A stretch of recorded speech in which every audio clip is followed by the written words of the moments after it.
Nature. It's fantastic. Hey there, Captain Mutant here. But do you know what's even more fantastic? It's having the skills to translate this beauty into a Lego creation. And that's exactly what Lego designer Nick Vast did. And I was lucky enough to have an opportunity to speak to him about his wonderful bonsai tree.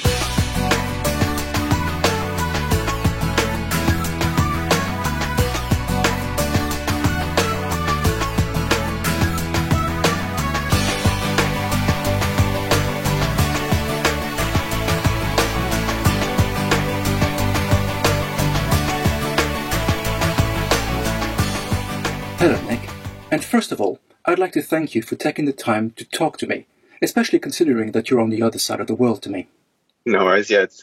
Obviously, we're here to talk about the bonsai tree, your latest Lego set, which I find a very lovely creation. So much so, in fact, that I was driven to ask you a few questions about it. It's mentioned in the instruction booklet that you have a keen interest in bonsai trees, but why did you decide to create Lego versions of them? I mean, I guess the first thing to say is, I really love just nature and like the way that like trees in particular look. They have this fantastic organic shapes, but I'm a terrible gardener. I don't have green fingers at all. My sister once gave me 3 cacti, and I don't know how, but they died, all 3 of them. I don't know if I didn't water them enough or if I watered them too much. Probably the latter, I think. But like. So just like the kind of the art of bonsai trees in particular, where you're recreating nature in this very small contained area, and growing those is such an amazing craft. But I just felt completely like outclassed. Was like I know I can't do this myself, kind of thing. I cannot be trusted with cacti. I can't be trusted with any kind of plant. But I do love building things out of Lego, and like capturing organic shapes with Lego bricks is often a challenge I really enjoy. So one of the first models that I made when I first started working at Lego in 2014 was just a large bonsai tree for the Ninjago area, which is the project that I was on at the time. So it was kind of like coming to Lego, suddenly having access to sort of all of the bricks that I could possibly imagine. It's like a kid in a candy store. So it's like, okay, I really want to make a bunch of things that I've always wanted to make, but didn't have the parts for. So I built a big bonsai tree. And then people around the office really liked that. They kind of asked, hey, could I have like one for my desk? So I sort of subsequently just kept making more bonsai trees. And it was a really good partnership because I loved making these trees and kind of like trying out different sizes and trying out different like leaf types. But I didn't really have that much. I'd run out of space quickly. By being able to put them on colleagues' desks, that was sort of like a win-win for both of us. And then you get to see them everywhere you go in the office. Yeah, that too. Yeah.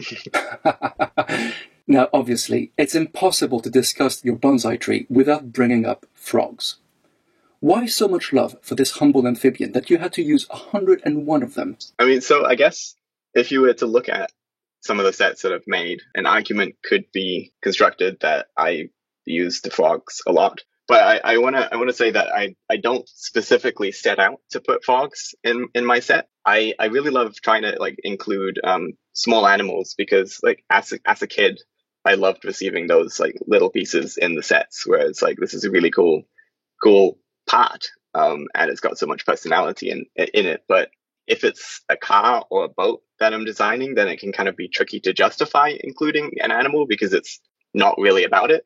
So I have a tendency to sort of use the smaller, undecorated animals. You could easily sort of interpret as something else. So it's sort of easy to sort of fit that into the set creatively. And personally, I also think that like using parts as something other than what they were originally intended for is such a really core quality of Lego building. So that like tiny, lumpy, like almost ambiguous appearance of the frog, that I just love so much. Like it works so well for so many different things. So inevitably, I end up using it a lot in some of my models. Mm-hmm. Then when it came to the bonsai tree, I didn't want to use it in the set at first because I thought, well, like that's probably something that I myself personally would do, but I don't know if that makes sense for like the needs of the product itself. So I didn't try it. to sort of try and be professional about it, right? But then another designer, Wes, suggested that I should try it out because it could sort of look interesting, like in a large amount. So to be professional about it, I said, well, like I should try it, right? To put my own personal preferences aside, like if it works well, then excellent. And yeah, trying it like at a distance, it really, really captured that sort of organic look. And then also had this really cool sort of surprise moment when you sort of come up close. It's like you can suddenly notice that actually it's like hundreds of frogs. And people coming by my desk sometimes would be talking to me and then suddenly would like break out in laughter and would point out that, oh, this like tree is covered in frogs, and really loved that. So for that reason, I felt like it was really important to try and get the frogs in for this. You're right. Because from a distance, it does look like cherry blossoms, but up close, it's like a version of Hitchcock's The Birds. Instead, it's Nick's The Frogs. And I also very much like that hidden in there is a little brown one, like a little stump at the very top. Yeah, it's like a little knot kind of thing. I knew that pink frogs were in this even before I started building it, but I was not expecting the brown one. And I thought it was very cute because even if you do decide to go for the green option, there's still a signature frog there. Well, having been inundated with frogs, I became more aware that there are frogs in many other sets. It kind of opens your eyes, right? It does, absolutely. In the latest sets, I saw one in the Spring Lantern Festival. There's a pink one in the Ninjago City Gardens, and even a more traditionally green variety in the Medieval Blacksmith. Are frogs turning into an Easter egg? Or have you subtly influenced their addition into these sets? Or does everybody at LEGO just love frogs? Yeah, I think it's a little bit of all of the above. So I believe I've been told that the Lantern Festival frog and the Ninjago City Gardens frogs are both references to me. Right. Because I did sort of help out in small amounts on both of those sets. But then the blacksmith shop that was designed by Wes, I asked him about it, and he wasn't sure. Like, he thinks it might have been a subconscious thing because I do tend to tell everybody, like around the office, and just like I often recommend, hey, you could probably use a frog for that. That could probably solve your problem. But then I'm certainly not the only designer that loves those little amphibians. I think a lot of designers include them for similar or different reasons. I mean, just look at his face. Look at that frog's face. It's so adorable. It's adorable and mischievous. Oh, absolutely. I can see the reason for the love. But delving into the building techniques, one thing I really liked was how easy and quick it is to change the bonsai tree's leaves. Mm-hmm. Was this perhaps in reaction to the wonderful LEGO Ideas Treehouse, which also offered that option, but unlike your creation, was a very time-consuming affair? I hadn't actually built the treehouse myself, so I wasn't aware of how the rebuild was executed. Mm-hmm. More just like the concept of like, okay, you can have this one, and then you can have a second set, and that choice I really loved, and I really wanted to have for the bonsai tree as well. But then the reason that I chose to sort of build them in this sort of modular fashion was really to encourage people to be able to make their own leaf sets as well. So by having it as a bit that you can easily chunk off, it's like less of the set that you have to rebuild, and it's a smaller jump to kind of like start making your own leaf sets as well and then swapping them on. So it kind of it stemmed from both making that modular easier to start changing things aspect, but also it just sort of naturally fit with using the sort of Maxaroni piece that only has that one connector on the side. So it made sense to have that connector be something that you could put on and then take off again. Yes. Also, then by having it being a module, there's sort of 3 of the same module plus the 1 extra that you can build that thing multiple times without having to sort of like have slight differences for what ultimately is sort of still the same thing. I'd like to ask you a question, but first I need to take you back to the vintage sets from the 70s and 80s, which always included photos of alternative builds which the owner could create with the set's bricks. It was a wonderful way to remind us that instructions aren't the be-all and end-all of LEGO sets.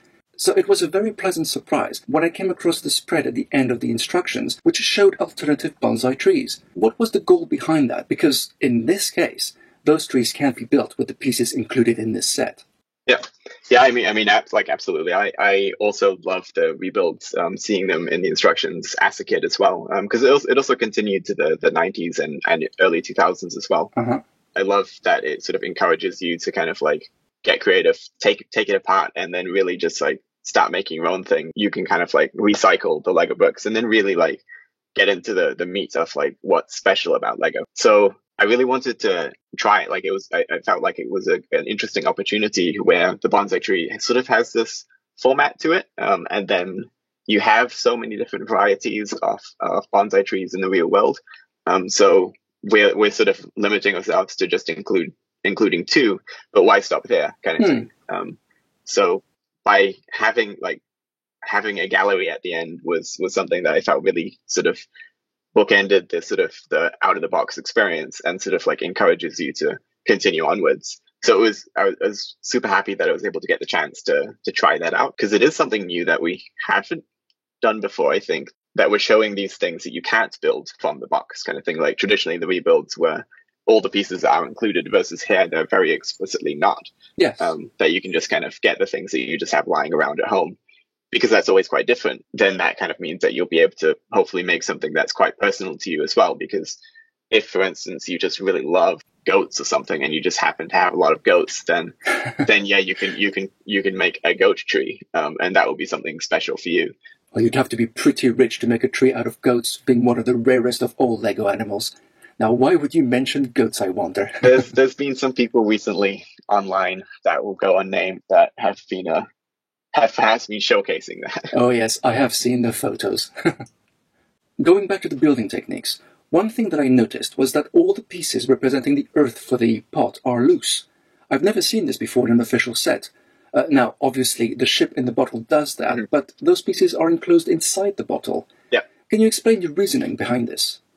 Martin, the BI developer, he's also like super enthusiastic about trying out new things. So he developed this special graphic specifically to show like you can pour the soil back into the bag, shake it up to mix it, and then kind of use that for pouring, which was, I think, something quite fun and different. Although there have been loose bricks before, just never so many. Like there's been some city snow shovelers that have had like a couple of loose 1x1s to represent snow, but it's just a lot extra. Because I think like initial sketch models that I made for the bonsai tree, I think, well, the very first one that I made was sort of a mock for myself, and that had loose soil. But then when I made a version to sort of propose as a Lego set, the first version I had actually had like plate built soil, where it was all just kind of stacked up with wedges to build the soil. Yeah. But sort of like through iteration and sort of getting feedback from other designers, it kind of felt like it's a lot of building time and effort that you spend to build essentially just dirt, versus like being able to do the soil technique was something that was quite unexpected, and actually is quite similar to the process of potting as well, where you're kind of like, you're pouring these loose bits in and then sort of finessing it around to get the position just right. So we felt like that was much like an interesting opportunity to try out. It was new, but it sort of, the context felt right. Have you had any feedback about this method? Have people told you how much they love this, or have they complained that all the pieces have gone everywhere now and the cat swallowed a couple? A little bit of both. Well, no cat swallowing soil that I've heard of. But like it's like some people really enjoyed it because it was different, and that was what we hoped for. Other people really didn't like it as well because it is unusual, it's unconventional, and then there's the risk that it can spill everywhere. So we were able to like figure out this tire technique for sort of adding a bit of extra friction between the display stand and the tray, so it's less likely that it will spill out all over on your desk. But ultimately, you do sort of need to be a little bit careful with it to the same degree that you would be careful with a real life bonsai tree as well. Like if you turn it upside down, the soil will go everywhere for both of these things. So please don't do that kind of thing. No, you have to be very, very careful. But I actually love that tire technique. It's brilliant. It's quite funny, right? One of the things is that compared to, again, a real bonsai tree, it's not the ceramic pot. The plastic is much lighter, so it doesn't have the weight it normally would have.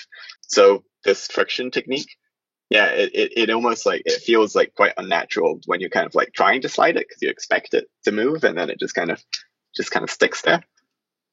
It was Carl that came up with it, and it was a real eureka moment, I guess, when he was like, we could do this, and we were just thinking like, oh yeah, that could work. Because initially we actually were exploring options to sort of have like just a single jumper plate on the display stand to like connect it, but connect it loosely so that it wouldn't go loose. And that was sort of kind of strange because it would sort of disrupt the clean look of the display stand. And then also was tricky to have it like disconnect in a reliable way. But the tire solution sort of solved everything. So we're super happy when we came up with that. Talking about the display stands, I must admit not to know too much behind the lore surrounding bonsai trees, but a quick look online shows that not all of them come with a small base to rest the pot on. Could you explain why it was decided to include such a base, which actually takes up a substantial number of pieces in this set? It's really important for when you're presenting bonsai trees. So it's for display purposes. So you won't always see it because you don't use the display stand when you're sort of training and growing the bonsai trees. It's the extra sort of like suits that you kind of dress it up with to put it on display. In the building instruction as well, you sort of start with building the pot and the soil and tree. Only once you've finished it, then you build the display stand to kind of put it on display at the end. Right. Well, thanks for clearing that up for me. Yep. If we could go back to the instructions, I'd like to bring up step 70 as another unusual one, where instead of showing you where to put the remaining green leaf pieces, you're just told, here are the pieces, here's the tree, go for it. Yeah, so I'm glad that you picked up on it, because it's like I was really curious to kind of see like how people react to it, because it was again sort of like a thing we were trying out for the tree, where it's sort of stemming from the idea that like every tree is unique. How can we also sort of encourage people subtly to sort of take more agency and not necessarily following the instructions 100%, but sort of building it how they like it? Mm-hmm. So by putting all those little leaves on at the end rather than during the process, our hope was that people would sort of like look at it and be like, actually, I don't want to like make it one to one. I see what it's going for, and I'm just going to try and do it how I please, kind of thing. And yeah, so like through that step, you kind of like start taking a little bit more creative choices with how you pose it and exactly where things go. I really like that the instructions themselves were encouraging the builder to just go with the flow and not actually follow instructions. I mean, that's the message, right? Like, you don't have to follow the instructions. So yeah, wherever we can kind of encourage that, I'm always super excited when we can do that.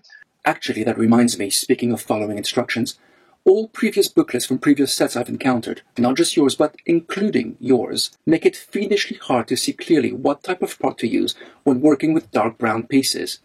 Is it a 1x3 or a 1x4 piece, for instance? Because the studs are so hard to discern.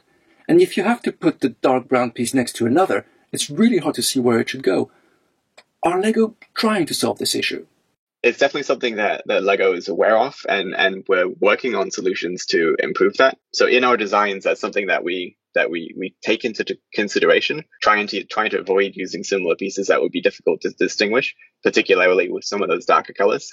It's something that's tricky to sort of, it's a tricky sort of compromise to balance between sort of the risk of it being difficult to see what you're building, especially when you're building it for the first time, and then the sort of aesthetics of the end result. Because like in particular, like dark brown is quite like a fan favorite color kind of thing, especially for people building mocks, that it's nice to be able to use it. In the bonsai tree, I tended to favor brown over dark brown. Yes.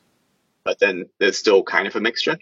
And it's kind of like an ongoing investigation, I guess, that we're trying to figure out. And we don't always get it right every single time, because there's so many different factors to consider when you're choosing like which pieces will be clear to see from what angle, kind of thing. So yeah, it's something that I hope will improve in the future. And we're definitely putting a lot of thought into it. You know, going back to the bonsai tree, I'd like to conclude by saying that you've done a really good job at creating an organic feel out of plastic pieces, which isn't an easy thing to do. Cool. Thank you. Thank you very much for your time, Nick, and for sharing your thoughts with us. Cool. No worries. It's been an absolute pleasure. Thank you for having me on.